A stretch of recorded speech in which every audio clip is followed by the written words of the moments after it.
morning class. Before we'll start to discuss my detailed lesson plan, I introduce myself. My name is Frederick Fernandez, subject teachers in teaching science and elementary grades.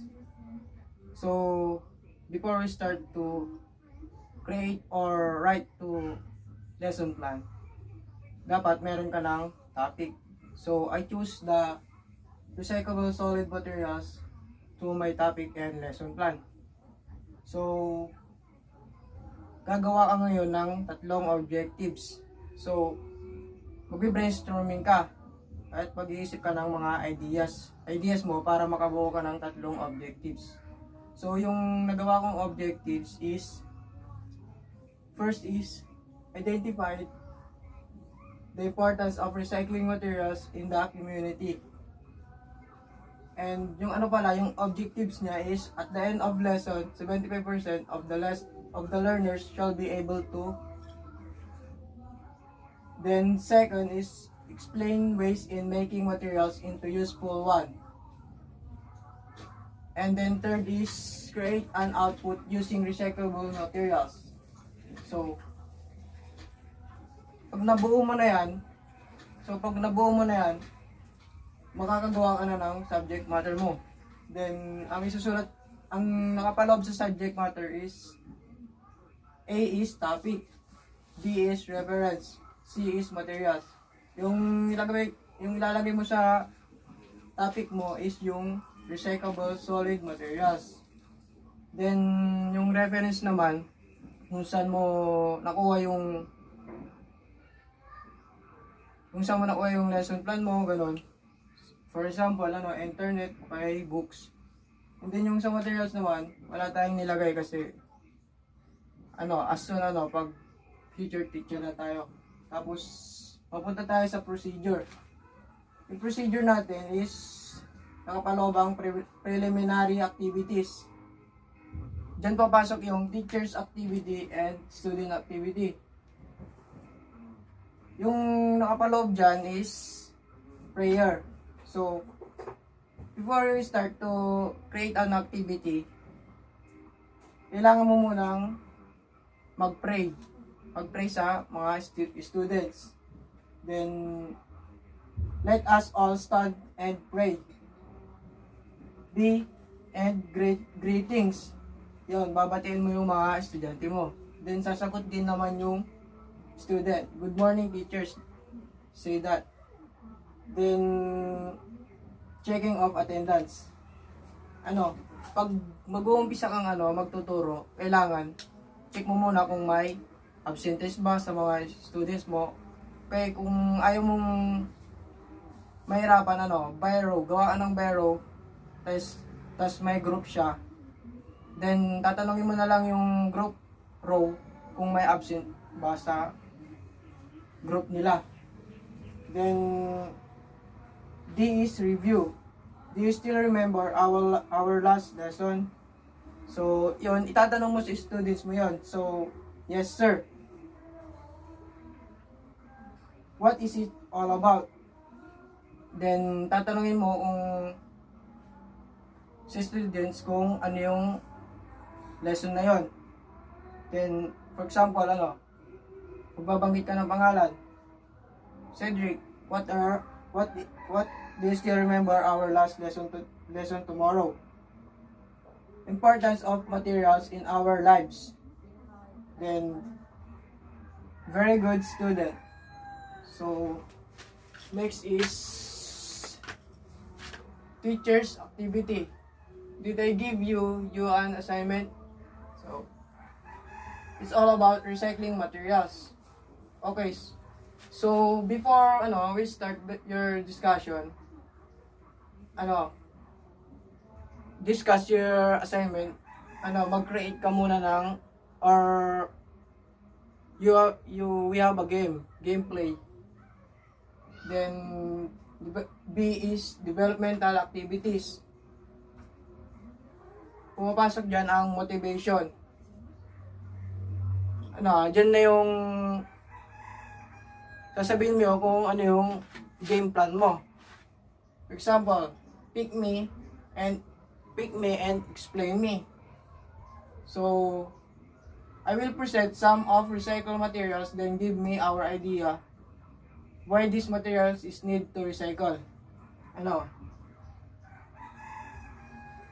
Magpre-present ka ng recycled materials like bottles na kaya pang i-recycle. Then, okay. Class, so now let's start lesson today. What is it? The importance of recycling materials into the community. Then, sagot ng student activity, it is a very important because less garbage bags is very recycled to waste materials. So, you say very good. So, the reason why recycling is important is that it prevents pollution, reduce the need to harvest new raw materials, saves energy, reduce greenhouse gas emissions, saves money, reduce the amount of waste that ends up in landfills, and allows product to be used to their polish. Okay, so let's proceed to discuss my detailed lesson plan. The amount of waste at the ends up in landfills and allows product to be used their fullest extent. There are 3 R's: reduce, reuse, recycle. Ano?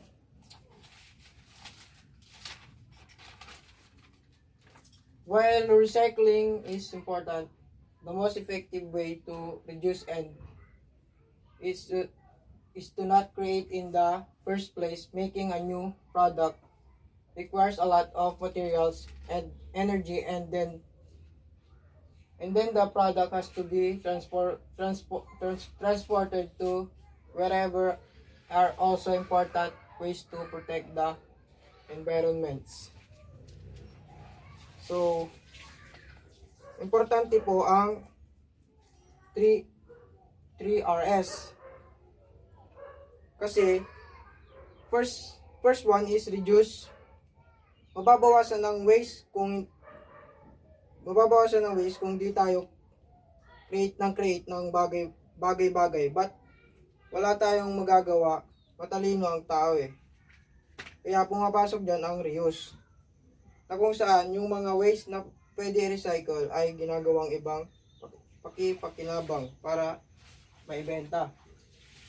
Then, major source of waste materials. First is municipal source of waste. Waste from household, different organization, schools, colleges, other institution, restaurant, and other public places. Second is medical sources of waste. Waste from different healthcare institutions like hospital, nursing homes, and involve its items like different expired medicine, operational ingredients, use needs, and synergy, use bandage, blood, pharmaceuticals. Then, number 3 is waste from automobiles. Include exhaust, contain various poisons, gases due to incomplete combustions. Industrial sources waste. Types of fossil fuels for energy which poisons, smoke containing hydro. And number 5 is constructing sources of waste.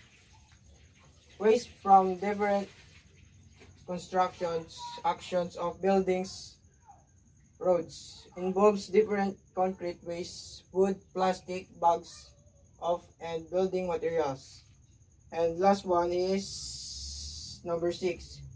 Electronic sources of waste. Different electronic waste, and that involves TV, computers, vacuum cleaners, telephones, and machines. Okay, so yun. So the next is application. Did you understand the topic? Yes, sir. Very good.